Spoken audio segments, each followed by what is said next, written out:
The word ransomware is a combination of ransom and software and refers to any kind of malware that demands a ransom from a user in exchange for the return of a kidnapped file.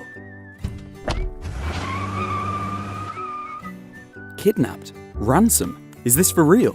Yes, basically, this threat works just like a kidnapping in real life, except the things held captive are your files, which may be multimedia files, office files, or system files that your computer relies on to work properly. How is it spread?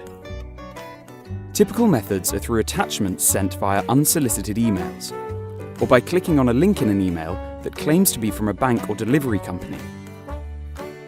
They are also distributed through peer-to-peer file sharing networks, being passed on through activation keys for popular software, like Adobe Photoshop and Microsoft Office. What kinds are there? There are two kinds. The first is called a file coder, which encrypts the files. And the second is a lock screen, which locks the computer and stops you using it until you have paid the ransom.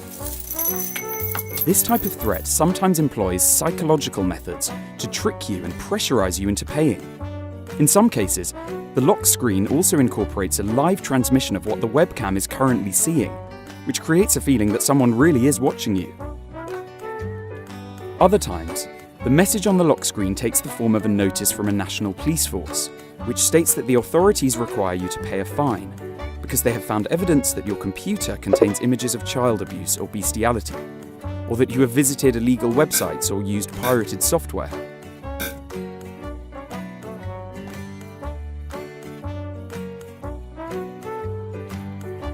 So do you have to pay? We do not recommend paying, for two reasons.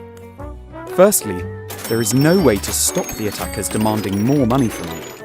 And secondly, if you pay the ransom, you are helping create a new market for cybercriminals, which could lead to further ransomware attacks, as well as other types of attacks in the future. Rather than pay, it is better to learn the lesson. Make sure to back up your data regularly so you can recover your files if you are unlucky enough that it happens again. And also make sure to get better protection for your computer. As always, prevention is better than the cure. If you have a good security solution and run frequent backups, you shouldn't have any problems. Keep enjoying everything that technology has to offer you.